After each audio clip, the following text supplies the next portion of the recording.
ممكن اعرف بقى انت خصمت لي اسبوع ليه؟ عشان نسيت المفتاح بتاع المخزن في الباب وانت بتجيب بضاعه. قمت تخصم لي اسبوع؟ ده نسيان يعني خطأ، هو انا قصدي. ما هو الخصم ده بقى عشان تركز وتحرم تنسى تاني.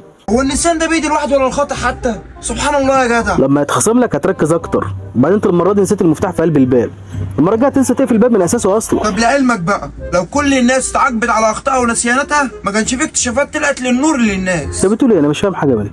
عندك مثلا في سنة 1929 لما حد من العلماء بتوع الجراثيم نسي وعاء بدون ما يغطيه، واخد بالك؟ نسي وسابه فترة كده من الزمن، والوعاء ده كان مليان بكتيريا، وبعد كده اتكونت طبقة من العفن من الوعاء واللي قامت بدورها من التخلص من البكتيريا اللي كانت موجودة فيه، واخد بالك؟ اللي كانت موجودة فيه عشان يبدأ بعدها عصر أدوية المضاد الحيوي والناس كلها استفادت منه. يا ولد. ولا العالم والفنان الفرنسي بنت كيتس ده ولا اسمه ايه؟ ولما وقعت منه قرورة من الازاز واخد بالك برضو؟ وقعت منه يعني غصب عنه، يعني ما يقصدش. وبعدين لما لقاها ما اتكسرتش عشان كانت مغلفة من طبقة البلاستيك من جوه، وده خلاه ياخد باله ان العربيات هي اللي محتاجة الطريقة دي، عشان الازاز بتاع العربيات ساعتها كان بيتكسر بسرعة اصلا. ايه دي السقفة دي كلها يالا؟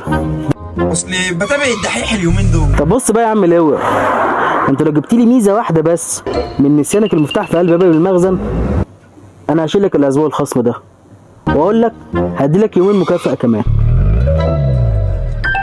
طب لعلمك بقى، انت عارف ده معناته ايه؟ ان كل جيرانك حوالين المخزن ناس امينه جدا ويتامنوا على الذهب، وبالحتميه كمان الشارع كله اللي فيه المخزن ناس امينه جدا وفي حاله، بدليل ان محدش خد باله بالمفتاح اللي بات ليله في المخزن. مما يترتب على ذلك لو حبيت تبيع مخزنك هتبيعه بسعر اغلى من اللي حواليك، ولو حبيت تأجره برضه هتأجره اغلى من اي حد. احسن حاجه فيك انك اقنعتني.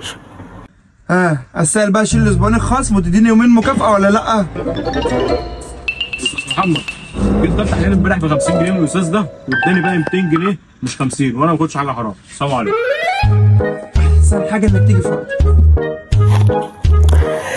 وريني بقى هتطلع نفسك منها ازاي دي. اتفضل.